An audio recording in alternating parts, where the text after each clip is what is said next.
Well, hello, everybody. Thank you for tuning in to Sunday School Bonanza, your 10-minute gospel doctrine preparatory podcast brought to you by those of us at This Week in Mormons.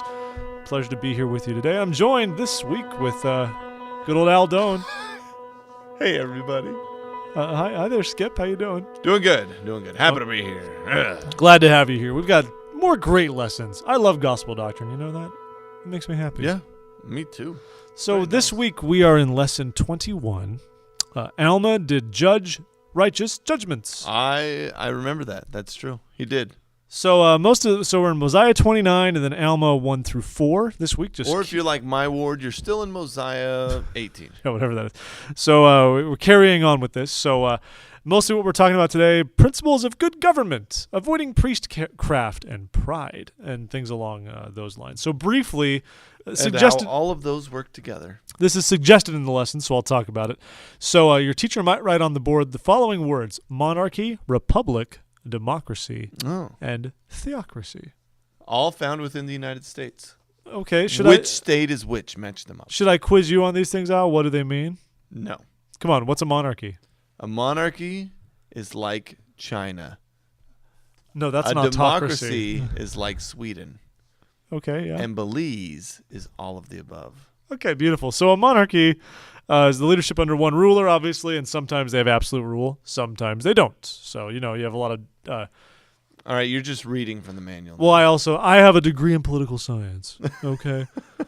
But the point is, so most people know monarchies, like a lot of the European ones are figurehead monarchies, Queen of England, Diamond Jubilee, whatever you want to talk about. And other ones are strong-arm monarchs. Then you have democracy, of course, a government by the people. A republic, when you have elected representatives. The United States is both a democracy and a republic. People often forget that. We are two of them? We are. And then a theocracy, of course, is a government guided by God through revelation to the prophets. So ideally, when the world is perfect, there would be a theocratic regime here upon the earth, during the second coming. But in present day, we just have to settle for Iran. So that's all. Fair enough. Anyways, moving right along. So when we go into Mosiah 29, Mosiah teaches these principles of good government. Now, I think the question it asks is a good one, though. It says, what type of governments did the Nephites have under Mosiah? And that, of course, is thanks. It's a democracy, right? The people voted in the judges. Effectively, yes. But also, it's a theocracy because there's an element of that. Well, they were very closely tied, kind of Church of England style. It sort of slides over right here. If this were modern day, you'd be looking at a period when a monarchy went away in favor of a republic or a democracy. Right. So what we just saw, near the end of Mosiah, you have Alma the Younger, the Sons of Mosiah. They are struck dumb. They become good again, or not again, for the first time ever. And it becomes the time Mosiah is going to step down, and all of his sons refuse to succeed him as king. Classy move. Yeah. And so Mosiah then recommended a system of government to replace the kings after his death. And of course, Mosiah talks about kings. As we've seen throughout the Book of Mormon, there are pros and cons. And we might remember as far back as Nephi. Nephi was reluctant to be any sort of a king over his people, even, because he said a king could be both good. When a king rules in righteousness, it's good for the people. But when a king rules in wickedness, as we saw with, say, King Noah, one of the more recent examples from these lessons, it's a very bad thing for the people. So instead, they replaced this with a system of judges. Well, I'm just going to throw out the one verse that I really like out of Mosiah 29 that talks about what it means to be a good leader. That's verse 40. And this is after Mosiah set up this great system and done all this for his people. And they said, and they did wax strong in love towards Mosiah. Yea, they did esteem him more than any other man, for they did not look upon him as a tyrant who is seeking for gain. Yea, for that lucre which doth corrupt the soul, for he had not exacted riches of them, neither had he delighted in the shedding of blood, but he had established peace in the land, and had granted unto his people that they should be delivered from all manner of bondage. Boom. Boom. How do you be a good leader? Just do it for the people. Yeah. So we implement the system of judges, which are effectively chosen by the people. I think there's still drawbacks to that, obviously. I mean, the judges could also rule in wickedness if they, wanted to, in that same sense. But the judges will be more democratically brought on, a system more representative of the people, and that way the judges can be taken away if they do not represent the will of the people at the same time. So Alma the Younger is elected as the chief judge, and right out the gate, he kind of gets a pretty crummy situation thrown at him. I agree. So old boy Nehor comes visiting.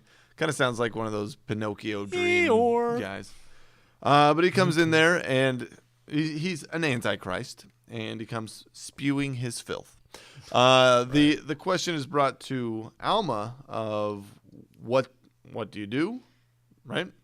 And if your teacher, ideally your teacher should ask you, what would you do in a situation like this? Because it's a tough situation. One, they're trying to maintain sort of a separation of church and state, right? You don't just say, well, because our religion is this way, you have to be this way. But at the same time, you don't want to let everybody get torn up because of fickle rules. So the interesting part here for me is in the end, like the couple of things that I have noted in my scriptures are the people, like a lot of them ended up going away. They ended up following after Nehor. Not all of them, but the ones that did had their names blotted out of the church, and talks about how difficult this was for the members of the church. In verse 25, it says, "Now this was a great trial to those that did stand fast in the faith, and nevertheless they were steadfast and immovable in keeping the commandments of God. And they bore with patience the persecutions which were heaped upon them." What's interesting to me about that is that the members of the church didn't get a free pass, right? There was no card, Right. Like there was no get out of jail free card type of thing. They had just as much persecution as anybody else, and it didn't let up just because they were faithful. So, kind of keep that in mind as you go through life. That sometimes it's just crummy and things don't work out the way you think they should. Also, as a side note, I love that Gideon makes an appearance again right here. Yeah, he's back. And I love that in the Book of Mormon. Yeah, little King Noah. You're like, wait a minute, that guy was chasing around King Noah and spared his life because he saw the Lamanites marching upon him. Gideon makes a cameo, but only to be slain by Nehor. So. Well, he stands up and just says, "You're not doing this around here, buddy." And then, if in the end, Nehor, because he kills him, that's what gets Nehor taken. In trouble. And of course, it is that fine risk, and I think we find a lot of interesting examples, especially in Alma within the Book of Mormon, of where's this fine line of preserving the integrity of the testimonies and of the gospel and of all these people, and allowing for the free speech of naysayers and of antichrist and all that stuff. Well, obviously that's still an issue that we face today, right? Sure. We still haven't been able to sort out, how do you preserve the right to speak freely, but at the same time protect your kids from, the whatever filth is out there. Yeah, and even in the church today, that's a potential problem. There used to be much bigger. Have you been to a testimony meeting lately? Seriously. You want people to be able to get up and talk, but at the same time, the crazy people, please sit down. They dominate everything. It's awful. So then we go later on, another more trouble. Amlissi. I wanted to make sure I pronounced that correctly for Mr. I think it's Amlissi. Amlissi. You told me it was Amlissi. No, I did not. Well, this guy, Amlissi, which makes sense. So he wants to become the king. He doesn't like this new system of government. He doesn't like the democratic rule of this and that. So he wants to become the king, but he's rejected by the voice of the people. This is in the 5th year of the reign of Judges. This is in Alma 2 and 3.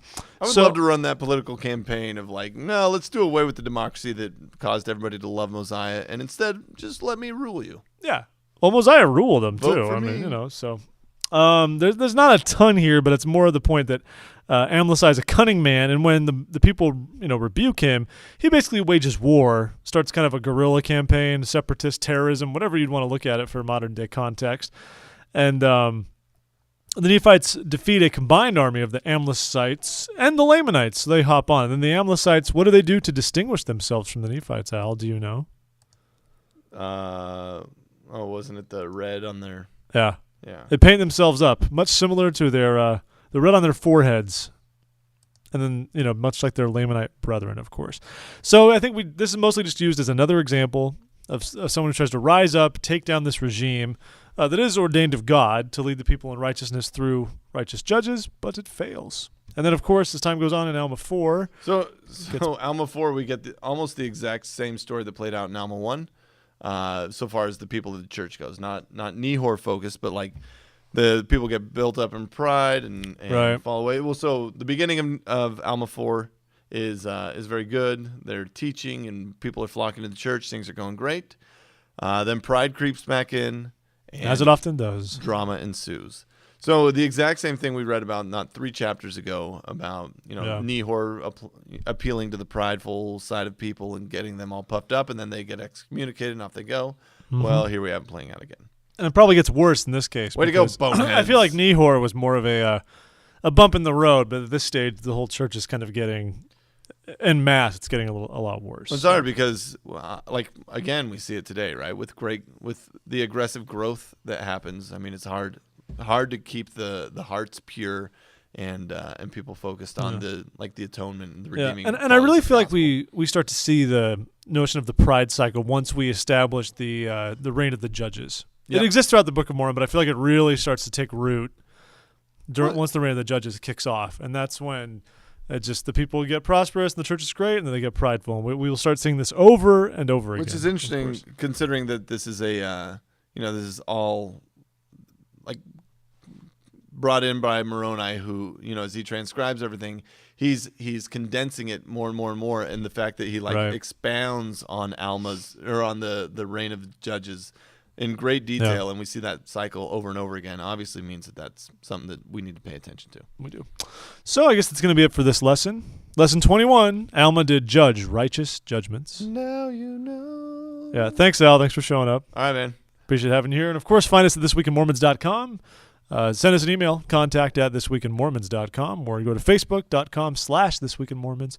Find us on the old Twitter @TheRealTwim. We're happy to talk. It's where we are. And, of course, this is Sunday School Bonanza, brought to you by This Week in Mormons. This Week in Mormons. Spread the word. And we'll talk to you all soon. Hope you have a terrific gospel doctrine experience. Bye-bye.